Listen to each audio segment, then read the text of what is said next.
तर संभाजीनगरमधली ही थेट दृश्य आपण पाहतोय। संभाजीनगरमध्ये युती संदर्भात बैठक आज पार पडलेली आहे। त्यानंतर हा काहीसा गोंधळ झालेला देखील आपल्याला या दृश्यांच्या माध्यमातून पाहायला मिळतोय। संभाजीनगरमध्ये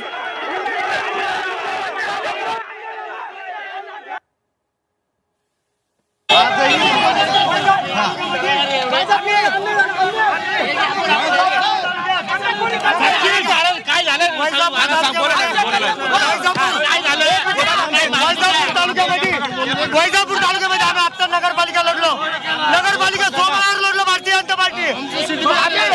सोमवार स्वतः सत्तेवर आलो। वैजापूरला फक्त 3 जिल्हा परिषद देत आहे। 3 आमची ताकद आहे, आमची ताकद आहे। आम्ही 20 वर्ष पण काम करतो, आम्ही 20 वर्ष पण काम करतो, 20 वर्ष पण काम करतो। ज्या आमदारांनी ज्या स्थानिक आमदारांनी आमच्या चित्रावागचा बाप काढला, आमच्या चित्रावागचा बाप काढला नगरपालिकेमध्ये। चित्रावागचा आमच्या नेत्या चित्राताई वाघ यांचा बाप काढला, बाप। आणि त्या आमदारासोबत आज त्या आम्ही आता वैजापूर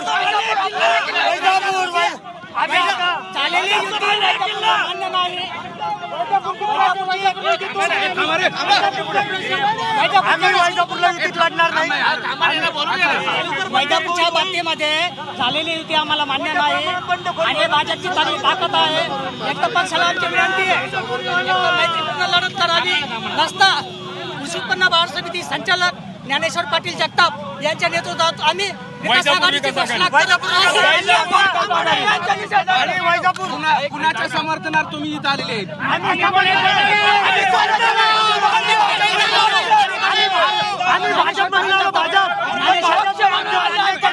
भाजपने आमच्यावर अन्याय केला। आम्हाला फक्त 3 जागा देत आहे। आज आमच्याकडे नगरपालिका आहे, आमची मार्केट कमिटीत देखील सत्ता आहे, आमचे जास्तीचे सीट आहे मार्केट कमिटीत। परंतु आज आमच्यावर अन्याय होतोय। आमच्या 6 सर्कलमध्ये आमच्या ज्या ठिकाणी आता सध्या स्टँडिंग पंचायत समिती असताना आमची ती पंचायत समिती कापण्यात आली। त्यामुळे आम्ही आता वैजापूर विकास आघाडी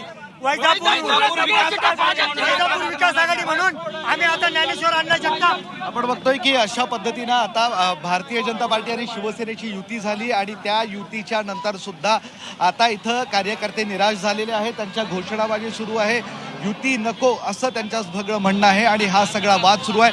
अतुल सावे मंत्री आणि भाजपचे निवडणूक प्रमुख इथून जात असताना त्यांना अडवण्याचा प्रयत्न झाला, त्यांना पूर्णतः घेरण्याचा प्रयत्न झाला। अखेर पोलिसांची गाडी आली, पोलिसांच्या गाडीत बसूनच अतुल सावे इथून निघून गेले। महापालिकेतही हे चित्र संभाजीनगरमध्ये पाहायला मिळालं आणि आता जिल्हा परिषदेसाठी पुन्हा भाजपचे कार्यकर्ते संतप्त झाले आणि हेच नाराजी नाट्य छत्रपती संभाजीनगरमध्ये दिसतंय। रेल्वे स्टेशनला जाणारा महत्त्वाचा मार्ग या सगळ्यांनी आता रोखून धरलेला आहे। युती नको, हा कार्यकर्त्यावर अन्याय आहे असं त्यांचं म्हणणं आहे आणि त्यामुळे हे सगळं सुरू आहे। काय म्हणणं आहे सांगा मला। आमचं म्हणणं काय आहे, तुम्ही नगरपालिकेला युती नाही केली, मनपाला युती नाही केली, तुम्ही जिल्हा परिषदेला काय युती करताय? जिल्हा परिषद निवडणूक ही कार्यकर्त्यांची आहे, कार्यकर्ते खूप स्ट्रॉंग आहे, कार्यकर्ते खूप कष्टाळून फिरले सगळीकडे। तुम्ही आमच्यावर अन्याय करताय कार्यकर्त्यांवर। तर हा अन्याय मग काय आता परिस्थिती काय? युती तर बंडखोरी निश्चित होणार याच्यावर, निश्चित होणार आहे। बंडखोरी आपण बघतोय कार्यकर्त्यांच्या या भावना आहे, बंडखोरी निश्चित होणार ते म्हणताय आणि हे सगळे कार्यकर्ते संभाजीनगरमध्ये या ठिकाणी आता जमलेले आहेत। त्यांचा राग दिसतोय, त्यांचा रोष दिसतोय। काय म्हणताय सांग। आम्हाला युती मान्य नाही, शिवसेनेला नगरपालिकेला युती हवी नव्हती ना, मग आज युती काय साईड करची? भाजप सबसेन आहे ना, 9 वर्षापासून आम्ही काम करतोय, 9 वर्षापासून सगळे कार्यकर्ते एक दिलाने काम करते आणि आज आमच्या हॉटेलला भीक म्हणून 3 सर्कल द्यायचे। अरे आम्ही पुरे 8 सर्कलला ताकद ना आमची सिल्लोड प्रमाणेच आम्हाला वैजापूरमध्ये पाहिजे। जर सिल्लोडमध्ये युती होऊ शकत नाही, मुख्यमंत्री साहेबांनी सांगितलं की सिल्लोडचं एबी फॉर्म देऊन टाकलेले, मैत्रीपूर्ण लढत करते ना, वैजापूरमध्ये सुद्धा आम्हाला मैत्रीपूर्ण लढत पाहिजे। आम्हाला म्हणजे तुम्हाला युती मान्य नाही? नाही, युती मान्य नाही, तुम्हाला युती मान्य नाही, युती मान्य नाही। मान्य युती मान्य नाही। काय बंडखोरी पाहिजे? बंडखोरी भाजप बी पाहिजे, युती तोडायला पाहिजे। काय करायचं, काय सांगाल? युती मान्य नाही तुम्हाला? युती मान्य नाही। सोबळावर सीट निवडून आणले असते बीजेपीच्या, सोबळावर आमची बीजेपीची ताकद होती। जिल्हा परिषद पंचायत समिती आम्ही पूर्ण निवडून आणले असते ताकदीने। पण आता युती तर झाली आहे अखेर. आम्ही वेगळा विचार करणार आहे. वैजापूर तालुका विकास आघाडीने निवडणूक लढवणार आहेत. ज्ञानेश्वर अण्णा जगताप यांच्या नेतृत्वात अण्णा काय म्हणताय सांगा, तुमच्या नेतृत्वात निवडणूक लढायचं म्हणतात. वैजापूर तालुक्यामध्ये आताच नगरपालिकेच्या निवडणुका झाल्या. त्या निवडणुकीमध्ये आम्ही शिंदे सेनेचा एकदम दारुण पराभव केला. त्यामुळे त्यांनी घाबरून त्यांना कोणी उमेदवार मिळत नाही म्हणून त्यांनी या युतीचा घाट आमच्या माथी मारलेला आहे. म्हणून आता आमचे सगळे पक्ष आहे, सगळे आमचे कार्यकर्ते आहेत, सगळ्यांची भावना आहे की आपल्याला शिल्लटप्रमाणे बी फॉर्म सगळ्यांना द्यावा व सगळ्यांना लढण्याची संधी द्यावी. त्यांचं म्हणणं आहे मुख्यमंत्र्यांच्या आदेशानेच सगळी युती झालेली आहे. मुख्यमंत्री उपमुख्यमंत्र्यांच्या जेव्हा आदेशाने भाऊंनी आदेश दिले असतील त्याबद्दल आमचं काही दुमत नाही. परंतु जर सगळ्या खालच्या लोकांना विचारून जर युती केली तर निश्चित ती योग्य होईल असं मला वाटतं. इच्छुकांची गर्दी कमी करून एकच उमेदवार देण्याचा प्रयत्न करू आम्ही. या निवडणुका कार्यकर्त्यांच्या आहे. या आमचे कृषी उत्पन्न बाजार समिती संचालक ज्ञानेश्वर पाटील जगताप यांच्या नेतृत्वामध्ये वैजापूर विकास आघाडी आम्ही कार्यकर्त्यांच्या वतीने घोषित करावं अशी आग्रहाची भाजपकडून लढणार नाही. जर त्यांनी जर भाजपना बी फॉर्म आम्हाला दिले नाही तर आम्ही वैजापूर तालुक्याची वेगळी एक आघाडी करू असं आमच्या सगळ्यांच्या समन्वय चाललाय. आपण बघतोय संतप्त कार्यकर्त्यांच्या भावना आहे. भाजपनं युती करायला नको होती. भाजपनं जर बी फॉर्म दिले नाही तर आम्ही एक वेगळी आघाडी करू आणि वैजापूरमध्ये वेगळी निवडणूक लढू, आघाडी करून निवडणूक लढू असं त्यांचं म्हणणं आहे. भाजप स्वबळावर तिथं लढू शकत होतं, जास्त जागा जिंकू शकत होतं. नगर परिषद निवडणुकीमध्ये सुद्धा भाजपनं एक हाती सत्ता तिथं स्थापन केली. त्यामुळे युतीची गरज नाही आणि जरी मुख्यमंत्री उपमुख्यमंत्र्यांनी आदेश दिले असतील ते आम्हाला मान्य नाही आणि त्यामुळं आता आम्ही वेगळं लढणार असं काही सचित्र आता इथं दिसतंय.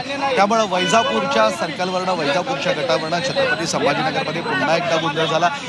जवळपास 3 ते 4 तास ही सगळी बैठक चालली. बैठकीत युती होणार नाही होणार असं सगळं सुरू होतं. आणि महत्त्वाचं म्हणजे सिल्लोडमध्ये आज अब्दुल सत्तार यांनी सकाळीच घोषणा केली होती की अब्दुल सत्तार युतीत येणार नाही. त्यांच्या तालुक्यात असणाऱ्या 11 जागा त्या वेगळ्या लढणार. त्यामुळे युतीची ही जी बैठक झाली ती सुद्धा सिल्लोड वगळून झाली. म्हणजे सिल्लोडमध्ये मैत्रीपूर्ण लढत होणार आहे. शिवसेना भाजप वेगवेगळं लढणार आहे. जर हे सिल्लोडला शक्य असेल तर मग वैजापूरला का नाही आणि वैजापूरमध्ये हे जर शक्य नसेल तर हे आम्हाला मान्य नाही अशा पद्धतीची ही सगळी भूमिका काँग्रेसने घेतलेली आहे. त्यामुळे या सगळ्यांनी अतुल सावे यांना घेराव घातला आणि अतुल सावे यांना घेराव घातल्यानंतर त्यांना इथून अक्षरशः निघून जावं लागलं. पोलिसांच्या गाडीत निघून जावं लागलं.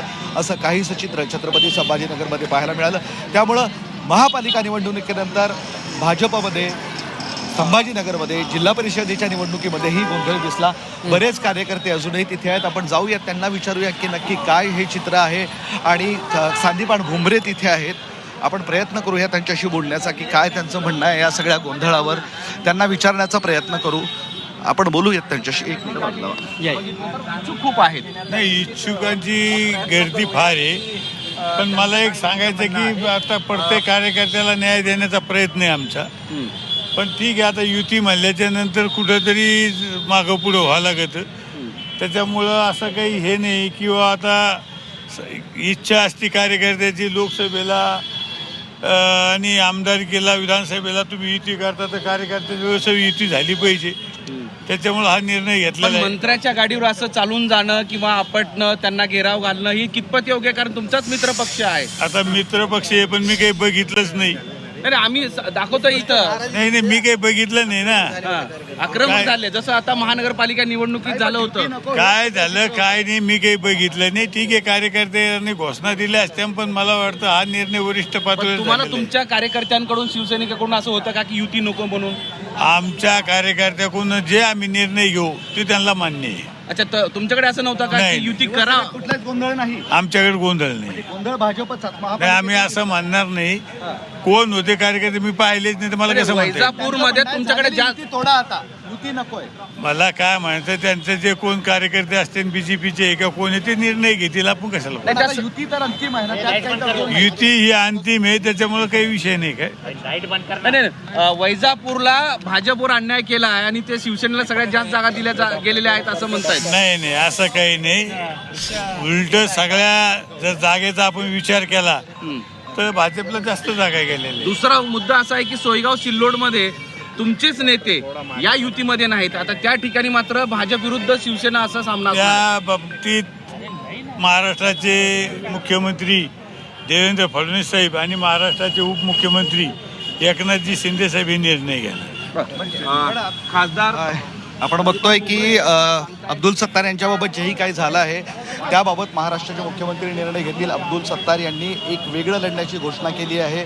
तिथल्या सिल्लोडच्या 11 जागा ते वेगळ्या लढणार आहे. युतीमध्ये त्याचा समावेश नाही आणि युतीची चर्चा झाली त्यावेळेस या 11 जागांचा विचार सोडूनच युतीची सगळी चर्चा झाली होती आणि त्यानुसार आता 27 जागी भाजप, 25 जागी शिवसेना अशा पद्धतीने ही युती अंतिम झालेली आहे. आणि युती झाल्याबरोबर आपण बघितला भाजप कार्यकर्त्यांचा जोरदार गोंधळ झालाय. शिवसेनेत असं काहीही होत नाही असं खासदार संदीपान भुमरे म्हणतात. आमच्या कार्यकर्त्यांना आम्ही समजावून सांगू, भाजपने तेच करावं. गोंधळ कोणी घातला आम्हाला माहिती नाही, मात्र आता युती झाली आहे ती तोडणं शक्य नाही आणि कार्यकर्त्यांना युतीतच लढावं लागेल अशा पद्धतीचं भुमरेंनी आता स्पष्ट सांगितलंय.